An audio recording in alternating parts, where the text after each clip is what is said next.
Honorable Prime Minister ji,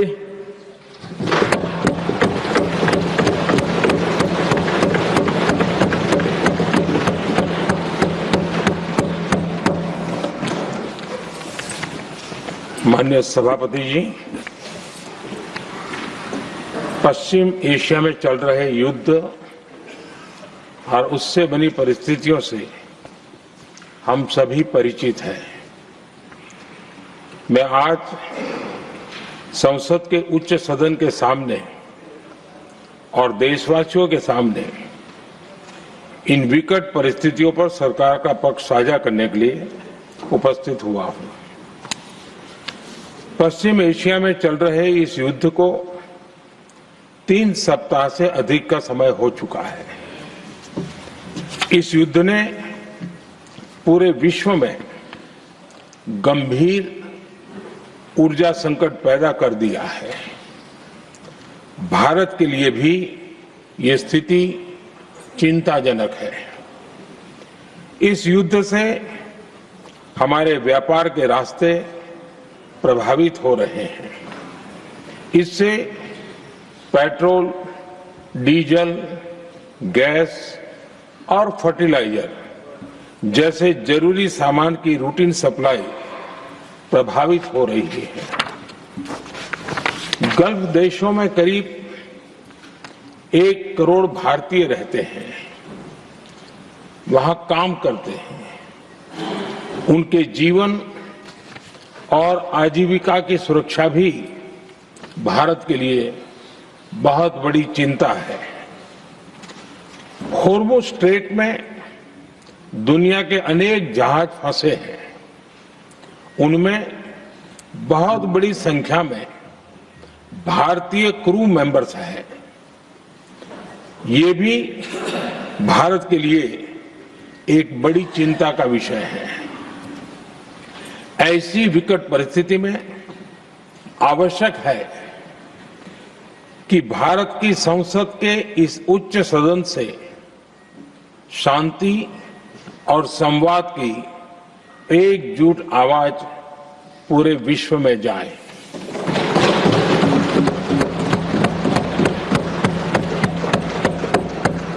सभापति जी, युद्ध की शुरुआत के बाद से मैंने पश्चिम एशिया के ज्यादातर देशों के राष्ट्राध्यक्षों के साथ 2 राउंड फोन पर बात की है। हम गल्फ के सभी देशों के साथ लगातार संपर्क में हैं। हम ईरान, इजराइल और अमेरिका के साथ भी संपर्क में हैं। हमारा लक्ष्य डायलॉग और डिप्लोमेसी के माध्यम से क्षेत्र में शांति की बहाली का है। हमने डी एस्केलेशन और हॉर्मुज स्ट्रेट खोले जाने पर भी उनसे बात की है। कमर्शियल जहाजों पर हमला और हॉर्मुज स्ट्रेट जैसे अंतर्राष्ट्रीय जलमार्ग में रुकावट अस्वीकार्य है। भारत ने नागरिकों पर, सिविल इंफ्रास्ट्रक्चर पर, एनर्जी और ट्रांसपोर्ट से जुड़े इंफ्रास्ट्रक्चर पर हमलों का विरोध किया है। भारत डिप्लोमेसी के जरिए युद्ध के इस माहौल में भी भारतीय जहाजों के सुरक्षित आवागमन के लिए सतत प्रयास कर रहा है। भारत ने इस समस्या के समाधान के लिए संवाद का ही रास्ता सुझाया है। इस युद्ध में किसी के भी जीवन पर संकट मानवता के हित में नहीं है। इसलिए भारत का सतत प्रयास सभी पक्षों को जल्द से जल्द शांतिपूर्ण समाधान के लिए प्रोत्साहित करने का है। सभापति जी, संकट की स्थिति में देश विदेश में भारतीयों की सुरक्षा हमारी बहुत बड़ी प्राथमिकता है। युद्ध शुरू होने के बाद से लेकर अब तक 75,000 से अधिक भारतीय सुरक्षित भारत लौट चुके हैं।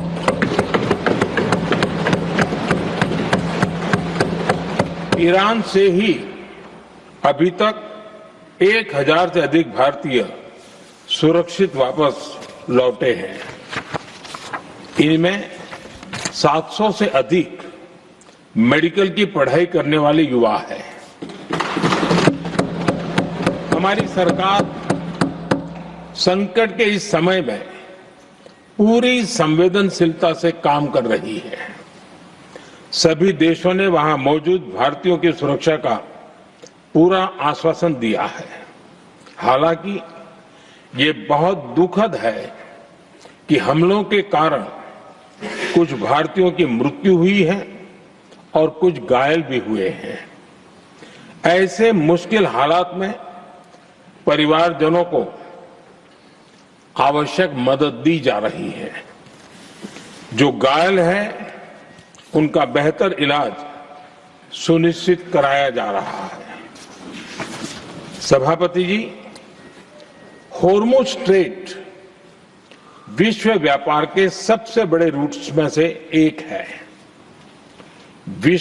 विशेष तौर पर कच्चे तेल, गैस और फर्टिलाइजर से जुड़ा परिवहन इस क्षेत्र से बहुत बड़ी मात्रा में होता है।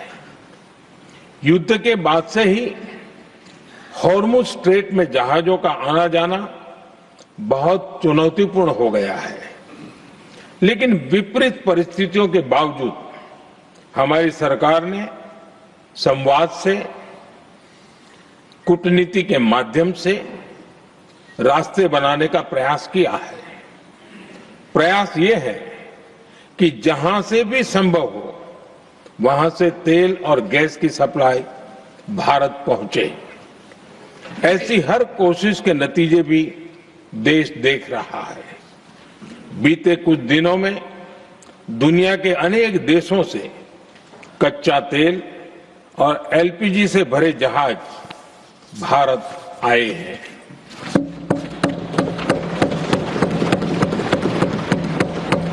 इस दिशा में हमारे प्रयास आने वाले दिनों में भी जारी रहेंगे।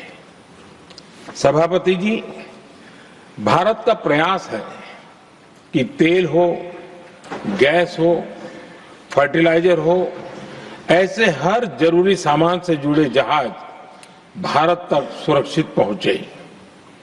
लेकिन इस युद्ध से बनी वैश्विक परिस्थितियां अगर लंबे समय तक बनी रहती है तो गंभीर दुष्परिणाम तय है। इसलिए भारत ने अपनी रेजिलियंस बढ़ाने के लिए जो भी प्रयास बीते वर्षों में किए हैं, उनको और गति दे रहा है। सभापति जी, कोई भी संकट हो, वो हमारे हौसलों और हमारे प्रयास दोनों की परीक्षा लेता है। देश ऐसे संकटों का बेहतर तरीके से सामना कर सके, इसके लिए बीते 11 वर्षों में निरंतर निर्णय लिए गए हैं।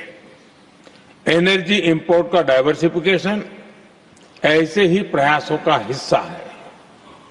पहले क्रूड ऑयल, एलएनजी, एलपीजी ऐसी एनर्जी जरूरतों के लिए 27 देशों से इंपोर्ट किया जाता था। वहीं आज भारत 41 देशों से एनर्जी इंपोर्ट करता है।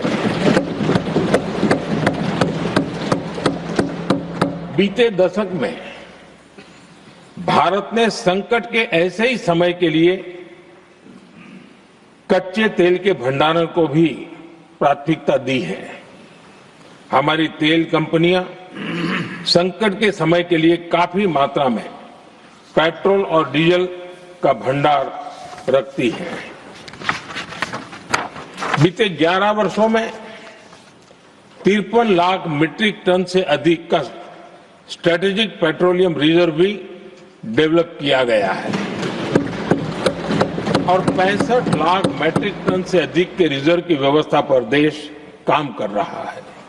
साथ ही बीते दशक में भारत की रिफाइनिंग कैपेसिटी भी अच्छी खासी बढ़ाई गई है।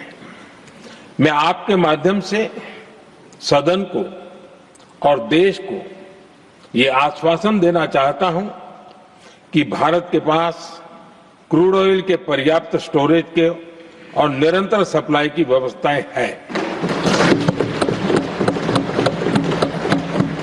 सभापति जी, हमारी सरकार की कोशिश है कि ईंधन के किसी एक ही स्रोत पर ज्यादा निर्भरता न रहे।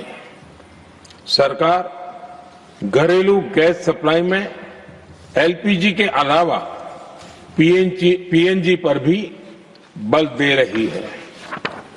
बीते दशक में देश में पीएनजी कनेक्शन पर अभूतपूर्व काम हुआ है।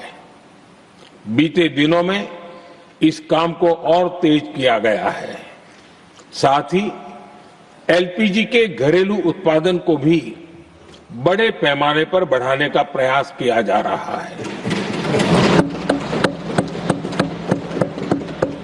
सभापति जी, बीते वर्षों में सरकार का निरंतर प्रयास रहा है कि हर सेक्टर में दूसरे देशों पर निर्भरता कम से कम हो। हम ज्यादा से ज्यादा आत्मनिर्भर हो, यही एकमात्र विकल्प है। जैसे भारत का 90% से अधिक ट्रेड विदेशी जहाजों पर होता है। ये स्थिति किसी भी वैश्विक संकट में भारत की स्थिति को और भी गंभीर बना देती है। इसलिए सरकार ने मेड इन इंडिया जहाज बनाने के लिए करीब 70,000 करोड़ रुपए का अभियान शुरू किया। भारत आज ship building, ship breaking, maintenance and overhauling ऐसी हर सुविधा के निर्माण पर तेज गति से काम कर रहा है। भारत अपने डिफेंस सेक्टर को भी अधिक रेजिलिएंट बना रहा है। बीते दशक में किए गए प्रयासों से भारत आज अपनी जरूरत के अधिकांश हथियार भारत में ही बना रहा है। एक समय था जब भारत अपने जीवन रक्षक दवाओं के कच्चे माल यानी एपीआई के लिए भी दूसरे देशों पर बहुत अधिक निर्भर था। बीते वर्षों में देश ने भारत में ही एपीआई इकोसिस्टम बनाने के लिए अनेक प्रयास किए हैं। इसी प्रकार रेयर अर्थ मिनरल्स में विदेशी निर्भरता को कम करने के लिए भी बड़े कदम उठाए जा रहे हैं।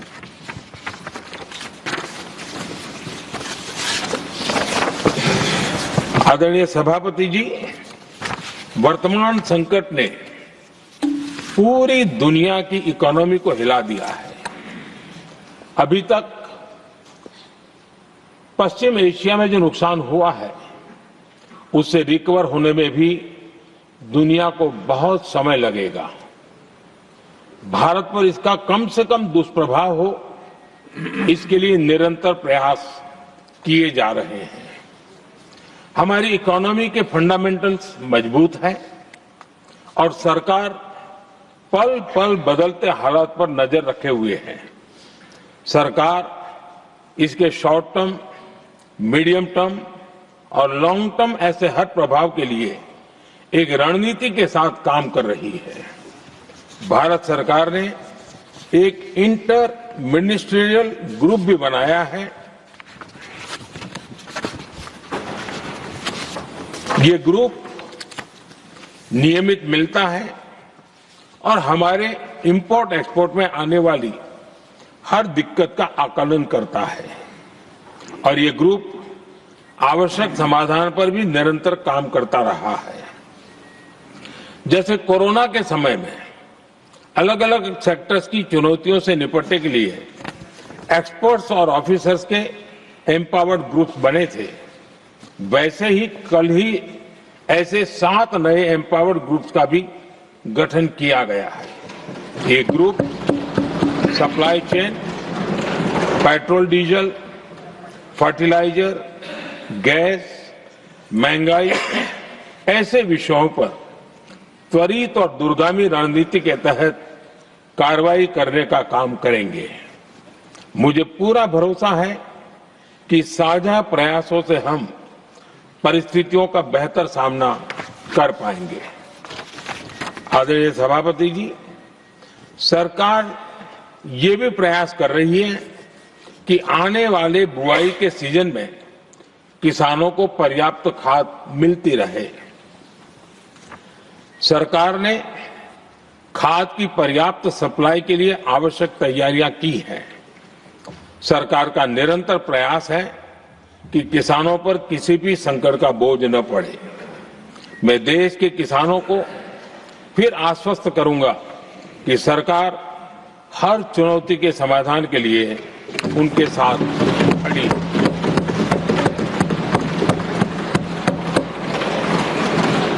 आदरणीय सभापति जी, ये राज्यों का सदन है। आने वाले समय में ये संकट हमारे देश की बड़ी परीक्षा लेने वाला है और इस परीक्षा में सफलता के लिए राज्यों का सहयोग बहुत आवश्यक है। इसलिए इस सदन के माध्यम से मैं देश के सभी राज्यों की सरकारों से भी कुछ आग्रह करना चाहता हूं। संकट के समय गरीबों पर, श्रमिकों पर, प्रवासी साथियों पर बहुत बुरा असर पड़ता है। इसलिए पीएम गरीब कल्याण अन्न योजना का लाभ समय पर मिलता रहे, ये सुनिश्चित करना होगा। जहां प्रवासी श्रमिक साथी काम करते हैं, उनकी परेशानियों को दूर करने के लिए प्रोएक्टिव कदम उठाए जाएं। ऐसी स्थितियों पर नजर रखने के लिए राज्य सरकारें विशेष व्यवस्थाएं करें तो इससे काफी सुविधा होगी। राज्य सरकारों को एक और चुनौती पर भी बहुत अधिक ध्यान देना होगा। ऐसे समय में कालाबाजारी करने वाले, जमाखोरी करने वाले बहुत एक्टिव हो जाते हैं। जहां से भी ऐसी शिकायतें आती हैं, वहां त्वरित कार्रवाई होनी चाहिए। जरूरी चीजों की सप्लाई निर्बाध चलती रहे, ये सुनिश्चित करना हर राज्य की प्राथमिकता होनी चाहिए।